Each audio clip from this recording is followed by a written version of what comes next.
I'm Mark, 35M, and I've been married to my wife Betty, 35F, for 8 years.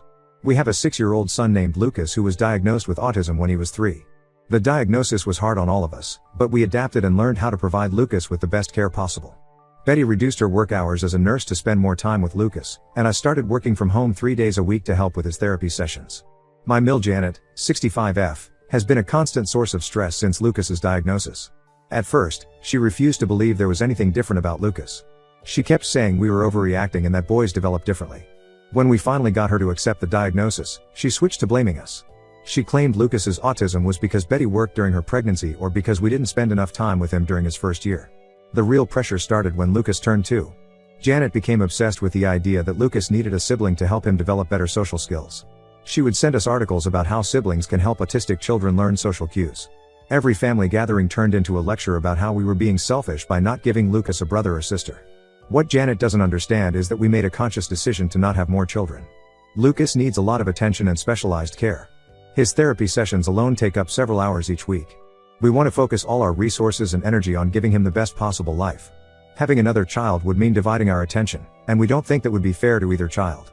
My sil Emma, 32F, has always been our biggest supporter. She's a high school special education teacher and has been invaluable in helping us understand Lucas's needs. Unlike Janet, Emma never questioned our decisions about Lucas's care or our choice to not have more children. She's been the best aunt to Lucas, always making time for him and learning how to communicate with him effectively. Emma's relationship with Janet has always been strained. Janet constantly criticized Emma for being single at 32 and focusing too much on her career. She would make snide comments about how Emma was wasting her life teaching other people's children instead of having her own. During last year's Christmas dinner, Janet actually suggested that Emma's dedication to her career was a sign of selfishness and immaturity. Last month, Emma dropped a bombshell on the family. She had been going through the adoption process for the past year and had finally adopted a 3-month-old baby girl named Lily. She did everything in secret because she didn't want to deal with Janet's negativity during the process. Emma had always wanted to be a mother, but she wanted to do it on her own terms. Janet's reaction was exactly why Emma kept the adoption secret. She showed up at Emma's house unannounced and started berating her about making such a huge decision without consulting the family. She said Emma was being irresponsible by trying to raise a child alone while working full-time. She even suggested that Emma only adopted Lily to prove a point about being independent. The situation escalated last week when Janet came to our house. She sat us down after dinner and said she had been thinking about how to fix Emma's mistake. Her solution was that Betty and I should adopt Lily from Emma. Her reasoning was that we already had experience raising a child, and this way Lucas would get the sibling he needed. She acted like she had come up with a perfect plan to solve everyone's problems. Betty was furious. She told Janet that she had no right to decide who should raise Lily or to question Emma's ability to be a mother. Janet wouldn't listen. She kept insisting that Emma wasn't ready for motherhood and that we would be doing her a favor by taking Lily. She said Emma was being selfish by depriving Lucas of a sibling when she knew we didn't want more children. Things got even worse after that conversation. Janet started calling Emma multiple times a day, alternating between guilt-tripping her about denying Lucas a sister and trying to convince her that giving Lily to us was the right thing to do. She would leave long voicemails about how single mothers struggle and how Lily deserved a complete family. Emma was stressed and upset when she told us that Janet had actually contacted the adoption agency. She somehow found out which agency Emma had worked with and called them asking for information about Lily's adoption. The agency contacted Emma to warn her about potential interference from family members and advised her to consider legal protection if the harassment continued. Not content with harassing Emma directly, Janet started spreading rumors in our extended family. She told everyone that Emma was struggling to cope with Lily and had begged her for help. She painted a picture of Emma as an overwhelmed single mother who was too proud to admit she had made a mistake. The truth is that Emma is doing amazing with Lily. She took 2 months of adoption leave to bond with her and has arranged her teaching schedule to be home early every day. The rumors worked exactly as Janet intended. Our aunts and cousins started calling Emma with concerned voices, offering to help her with Lily or to take the baby if she couldn't handle being a mother. Some even called Betty and me to ask if we were really planning to adopt Lily, saying Janet had told them we were excited about giving Lucas a sister. Betty and I have been doing everything we can to support Emma and shut down Janet's rumors. We've made it clear to everyone that we have no intention of adopting Lily and that Emma is perfectly capable of being a mother. We've also told Janet that her behavior is unacceptable and that she needs to stop interfering in Emma's life. Janet hasn't spoken to any of us since we confronted her about her behavior. She sent a group text saying we were all ganging up on her when she was just trying to help the family. The whole situation has created a huge rift in our family, with some relatives taking Janet's side and others supporting Emma. I never thought we'd be in this position, but Janet's obsession with controlling our family's decisions has gone too far. Emma didn't deserve to have her joy of becoming a mother tainted by all this drama. Betty is heartbroken that her own mother would try to manipulate us like this. I'm posting here because I need to know if we're handling this situation right. Should we be doing more to protect Emma and Lily from Janet's interference? Update 1. I need to update everyone on the situation with Janet and Emma because things have gotten so much worse than we imagined. What we discovered in the past few days has left us all shocked and disgusted. Emma called me yesterday crying hysterically. She had just found out that Janet's interference in her life went far deeper than any of us knew. Through a series of events, Emma discovered that Janet had been plotting against her adoption plans for months before Lily even came into our lives. It turns out that Janet has a friend, Susan, who works at the adoption agency Emma used. Susan was the one who told Janet about Emma's adoption application 6 months ago. Instead of keeping this information confidential as she was legally required to, Susan had been feeding Janet details about Emma's adoption process from the very beginning.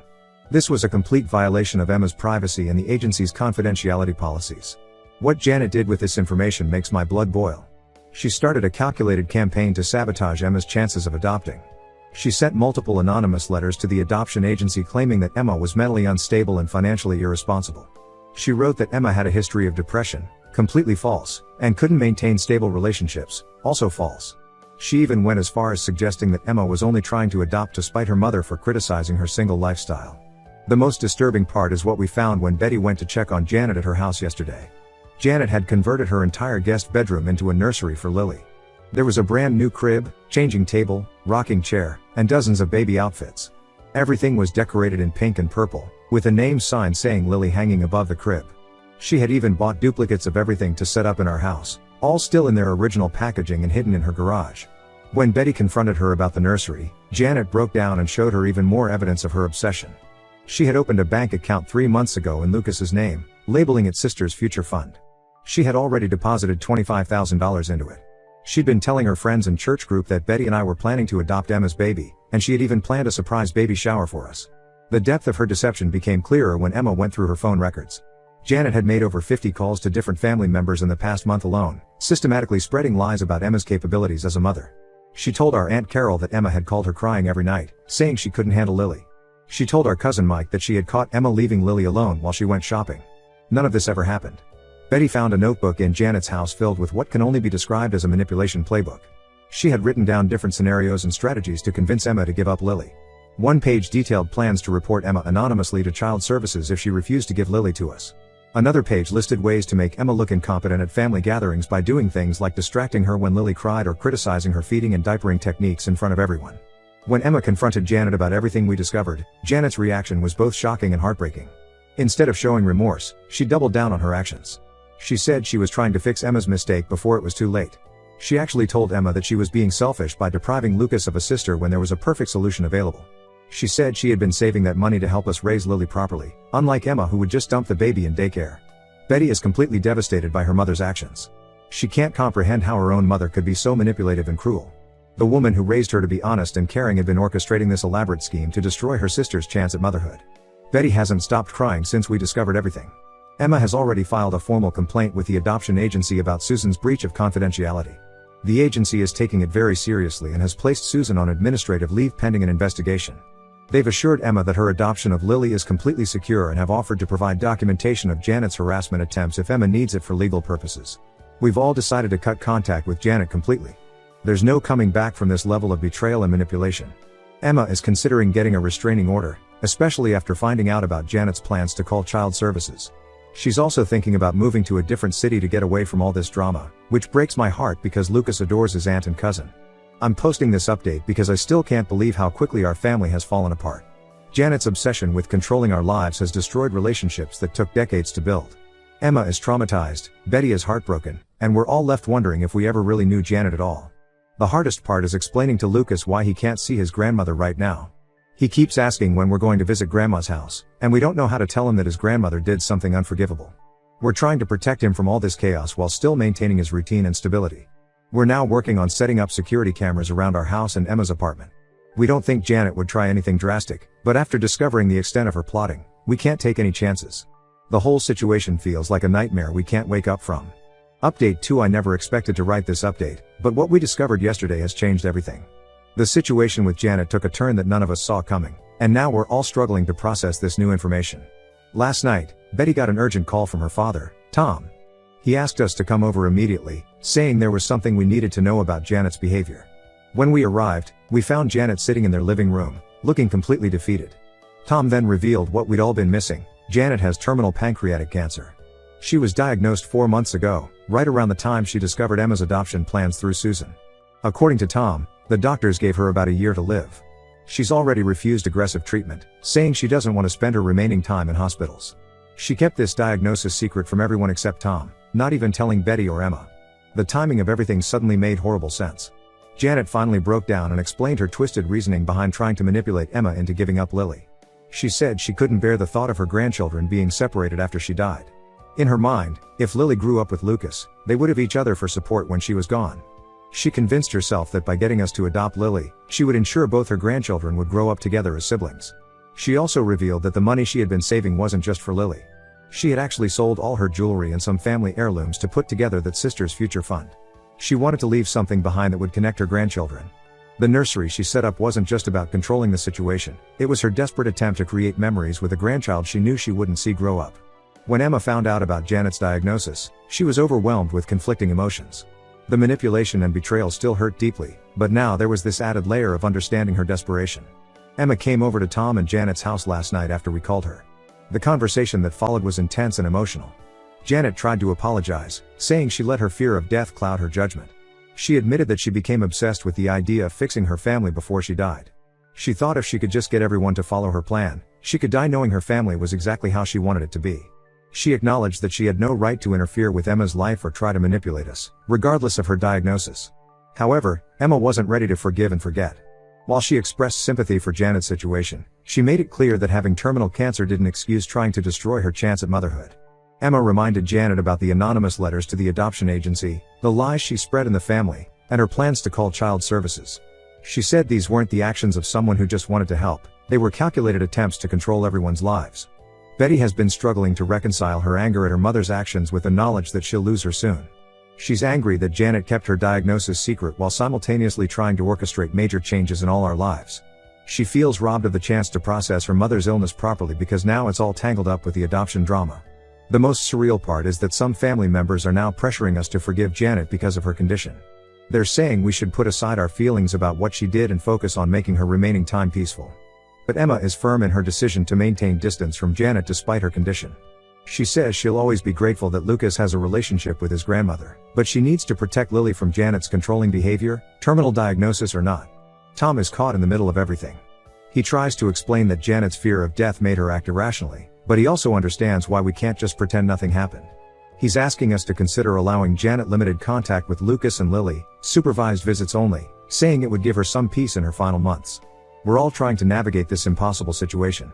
How do you balance protecting your boundaries with showing compassion for someone who's dying? Janet's actions were inexcusable, but knowing the fear and desperation behind them makes everything more complicated. For now, we're taking things day by day, trying to figure out what level of contact, if any, is safe and healthy for everyone involved. Update 3. It's been a difficult few months, but I wanted to give everyone a final update on our situation. A lot has changed since my last post, and we've all had to make some hard decisions. Janet started therapy shortly after her diagnosis became known to everyone. Her therapist helped her understand how her fear of death led her to try controlling everyone's lives. She's written lengthy apology letters to both Emma and Betty, acknowledging the pain she caused and expressing genuine remorse for her actions. The letters weren't excuses for her behavior, just honest reflections on how she let her fear take over. Emma made a life-changing decision last month. She accepted a position as head of special education at a private school in Colorado. The job comes with better pay and more responsibilities, but we all know the real reason she's moving. She needs distance from all this family drama. She told us about her decision during a family dinner at our house, and while it was hard to hear, we completely understand. The school offered her a house on campus, which sealed her decision. She'll have a support system there, with other teachers living nearby who can help with Lily when needed. The idea of living in a community where no one knows about all this drama appealed to her immediately. She's already found a great daycare for Lily near the school. Betty and I fully support Emma's decision to move. We've promised to visit them regularly and have already planned our first trip for Christmas. We've also set up weekly video calls so Lucas can maintain his relationship with Lily. He's sad about his aunt and cousin moving away, but we're trying to make it exciting for him by talking about all the fun things we'll do when we visit Colorado. Janet's reaction to Emma's news was predictably emotional. She broke down crying, saying she never meant to drive Emma away. Tom had to remind her that this was a consequence of her actions, not just Emma being cruel. Janet's health has declined significantly in the past month, and her doctors say she likely has less time than they initially thought. The hardest part of all this has been managing Janet's limited time with Lucas. We've arranged for supervised visits twice a month at Tom's house. These visits are strictly controlled, no discussions about Emma or Lily, no guilt tripping, and Tom must be present at all times.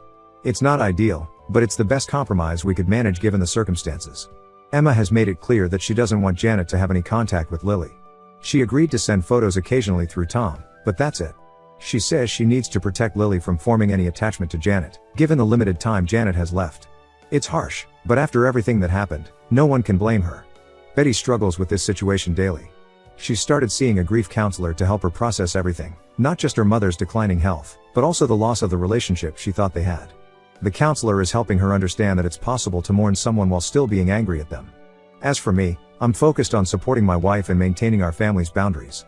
The whole experience has taught us that sometimes there are no perfect solutions. Sometimes you have to make tough choices to protect your peace, even when those choices hurt. This will be my last update on this situation. Emma moves next month, and we're all trying to focus on moving forward. Janet's actions changed our family forever, but maybe that change wasn't entirely bad. Emma is starting a new chapter in her life, Betty is learning to prioritize her own well-being, and we're all getting better at setting and maintaining healthy boundaries. Thank you to everyone who has followed our story and offered advice along the way. Your support helped us navigate through some really dark times.